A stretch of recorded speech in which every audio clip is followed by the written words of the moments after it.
station. This is Houston. Are you ready for the event? I am ready for the event.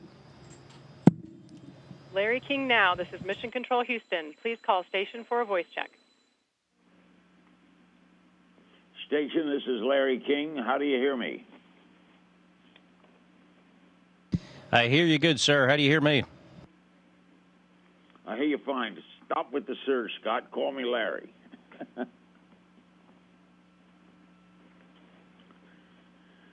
You orbit the Earth 16 times a day. Where are you guys right now? You know, I was just looking at it, and then something came up here. We are right over Australia, and it's the middle of the night there right now. What Scott is your average day like? Do you do you work like on Eastern time? Do you get up at 8 o'clock? Do you work all day, sleep at 11 p.m.? What's your day like?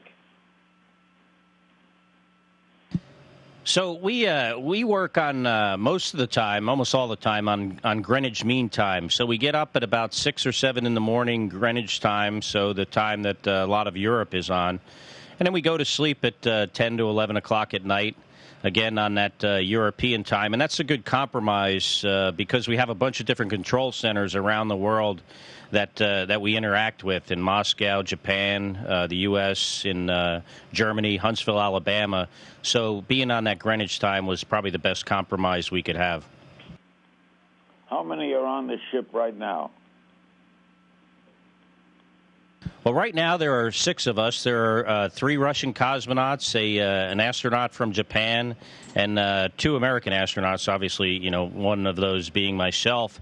And in 2 weeks from today, we're going to get 3 more people on board, another Russian, a Kazakh, and a first astronaut from Denmark. So it's we're going to be pretty full here.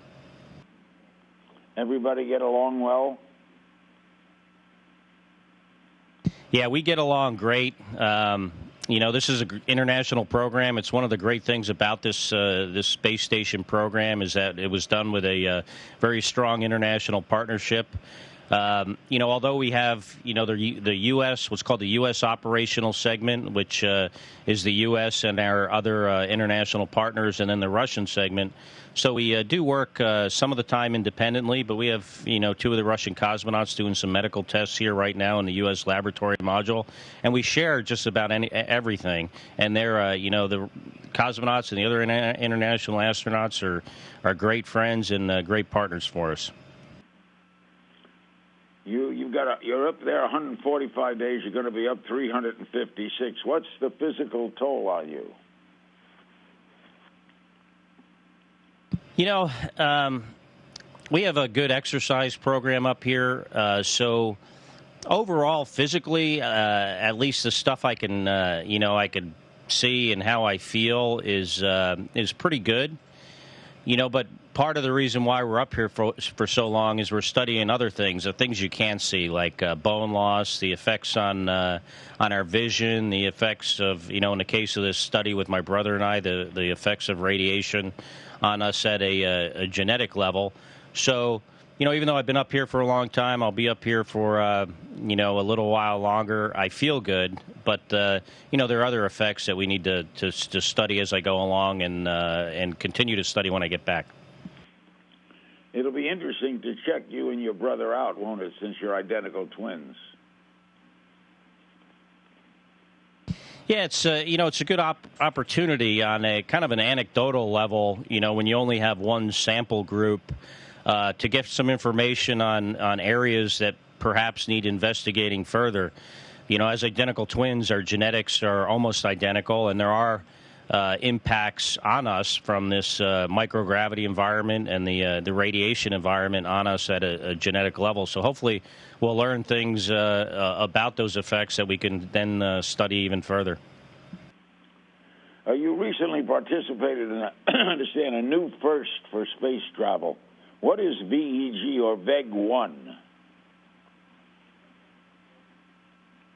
Oh, the veggie experiment was a an experiment to see how well we could grow food in space, and we'd done that before up here.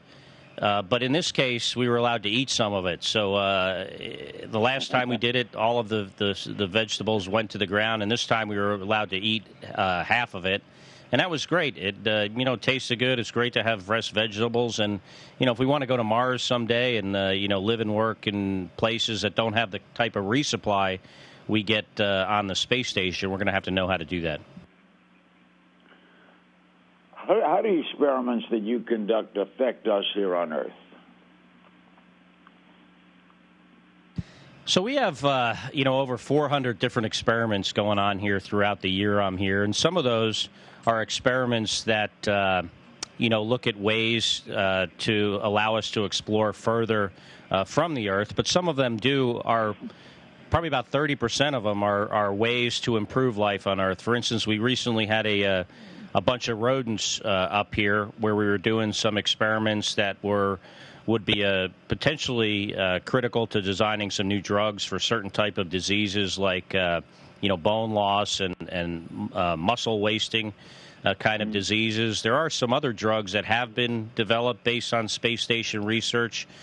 Tomorrow we got some combustion experiments going on in the U.S. laboratory module that are looking at ways to improve combustion efficiency.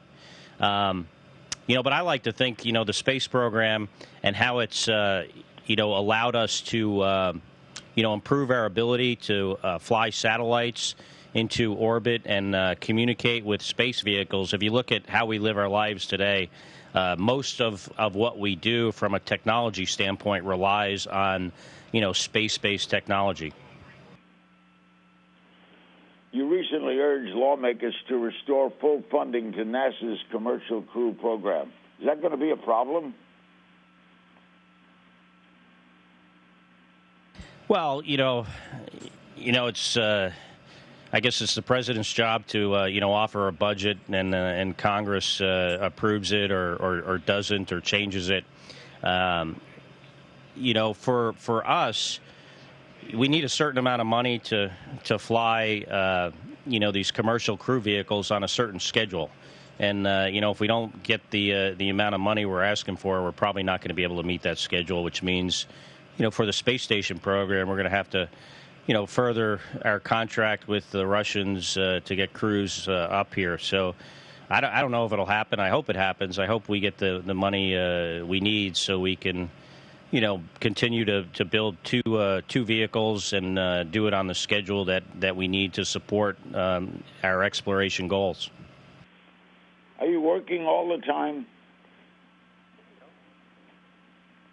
We work a lot up here. We work probably from, the time we wake up, where we're kind of looking at our schedule throughout the, see what we're going to do that day and doing any preparation for some of the activities we have to do. And then, at night, it's kind of like when a lot of people go home, they check their email. But our workday goes from probably about 7 in the morning until 7 in the evening. And then with a few hours for some, kind of offline email-type activities, pretty soon it's time to go to sleep. Get to watch movies or something? You have fun? What kind of fun do you have? We watch movies. We watch television shows. Recently, we're been trying to rewatch, at least Kjell Lindgren and I, with rewatching Breaking Bad and, exposing our Japanese colleague to it. And he's enjoying it, actually. But, we watch some television shows, read books, watch movies, watch the movies generally like one time on the weekend. All 6 of us will get together and watch a movie. Scott, thank you so much for joining us. Thank you for your service to this country. Best of luck in the rest of the mission. My pleasure, sir. Thank you. Station, this is Houston ACR. That concludes the Larry King Now portion of the event. Please stand by for a voice check from Yahoo Global News. Can you do a standby and just let people know I'm doing this?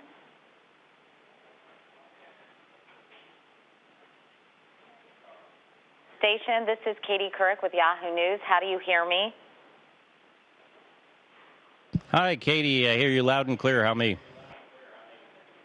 Fantastic. Good. I'm excited to talk to you, Scott. So we're just going to do the intro, and then we'll be ready to go, okay? Okay, sounds good.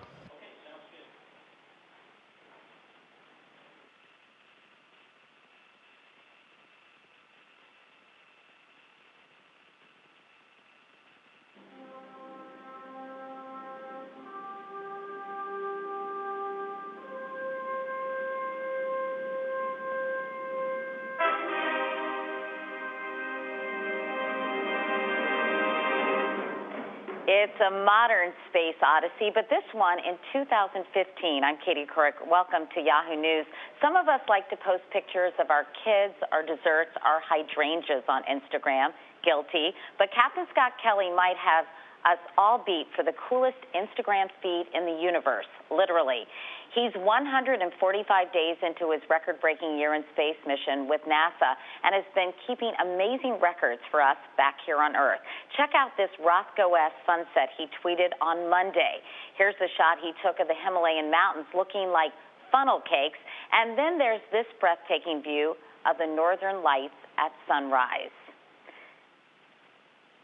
Scott is with us now from the International Space Station. Hi, Scott. Thanks so much for talking with us. Hi, Katie. It's my pleasure, and welcome aboard the International Space Station. Well, thank you very much. Now, I know the primary purpose of your mission is to determine the effects a year in space has on an astronaut like you. You've been there for almost 5 months, so how are you feeling? You know, I feel pretty good. 5 months is a long time to be up here, and I have a long ways to go. But we have great people helping us take care of ourselves. Those folks on the ground that support us. We got good exercise equipment. So as far as, how I feel great. There's certain things we need to continue to study and, results that we won't get until I get back on the ground. But so far, so good. What do you do all day long, Scott? Can you give us sort of a typical day in the life on the International Space Station? So there's no, all the days are different, which makes it pretty interesting. We do a lot of science here. While I'm here, we'll do over 400 different experiments. And, sometimes your days might be devoted to a lot of science. This morning I was doing an experiment called Spheres that uses these small satellites and control algorithms that, try to understand how to control satellites in space. The other crew members are doing, right now, the 2 Russian cosmonauts are doing some medical tests on their eyes in the U.S. laboratory module. Sometimes you're fixing things. Like maybe the carbon dioxide removal system is a piece of hardware we had worked on a few months ago that was pretty extensive. On Monday, we have a Japanese cargo ship coming, so we'll be grabbing that. So it's a combination of science, maintenance, and, general housekeeping. And then occasionally, robotics activities or, a spacewalk you might get to do. I know that there's 6 of you up there, so you literally can have your space, so to speak. But how are you getting along? How much do you interact with the others who are with you? So we get along great. The space station is, functionally separated in 2 halves. There's the Russian segment, and then there's the U.S. operational segment, which consists of the U.S. modules and a module from Japan, which I'm currently in, and there's one up there, another Japanese module, a module from ESA, the European Space Agency. So in some respects, we work in a kind of a segmented way most of the time. We have the U.S. and other partner astronauts on one side and the Russians on the other. But, practically speaking, we're all one crew. We get along great. I don't look at my Russian colleagues really any different than I do the other astronauts on board. It really is a mutual relationship we have up here, and one that's, based on us having to trust each other. We rely on each other literally for our lives. So it's really, one of the great things about this program. How do they all speak English? How do you all communicate? Yeah, they speak English. We speak, they speak some English. They speak some Russian. Generally, their English is better than our Russian. So most of the time on the space station, we speak English, but we do speak Russian in the Soyuz and during some other special activities. But most of the time, it's English. Now, tell me about sort of your basic quality of life. Like, how do you do laundry? What is the food like? You're not still drinking Tang and eating freeze-dried food, I imagine. So what about sort of the day-to-day kind of creature comforts? Yeah, that's a good question. So we don't do laundry because, that requires a lot of water, and water's at a premium up here. Plus it'd be pretty complicated, I think, to make a space washer, although I guess you can do it. So we generally throw our clothes out. I think I've been wearing these pair of pants for about 2 months. I won't tell you how long I've been wearing the other things that I'm. Yeah. Thank you. So yeah, we generally throw our clothes away. Our water is actually made from our urine and condensate that's taken out of the atmosphere. Most of it is made that way because water is very very valuable up here and pretty precious commodity. But the water is very good quality. It's probably cleaner than what comes out of my faucet, or maybe even your faucet there in the Northeast. And then food is a lot like camping food. For one, we add water to it, which makes it again lighter to fly it into space. And some of it's like the military-style MREs, and a little bit of it's off the shelf. But it's it's a pretty harsh environment, but we get used to it after a while. It's amazing what you can get used to. Someone asked on Twitter, do you experience more dreams than usual up there? I was asked about dreaming in space on my last flight, and I really couldn't remember whether I had, Earth dreams when I was in space or space dreams. So this time I started writing them down. And, what I've noticed, although I stopped a few months ago because it's somewhat of a burden, it kind of got me into a situation where I kind of remember them more because I was writing them down for a while. And it seems like in the beginning of my flight, the space dreams were rare. And now, almost 150 days into it, the Earth dreams are more of the rare ones. You, I know, have been keeping up with the real world. You're very adept at social media, Scott. I know President Obama tweeted at you, loving the photos. Do you ever look out the window and just freak out? Julia Louis-Dreyfus, I know, tweeted at you a couple of months ago, wanted to know if you were watching Veep. Well, let me ask you the answer to both of those questions. Do you freak out, and are you watching Veep? I mean, what do you do for fun, Scott? I'm not a freak out kind of guy, but that was great to get that question from the president and actually all the questions from, all the people that are interested in this program. I tried to watch Veep. It's kind of, I don't really watch many series up here, so I haven't gotten into it yet, but I hope to. I actually like the show. I think it's very well done, but haven't been watching it on a regular basis. I am a big Seinfeld fan, so occasionally we'll watch Seinfeld. We have all the episodes up here. But, the other stuff we do for fun is, like the social media stuff for me is fun because you get real feedback from the people that are, looking at the pictures or listening what you have to say. We do email, talk on the phone, read a little bit. So it's not bad.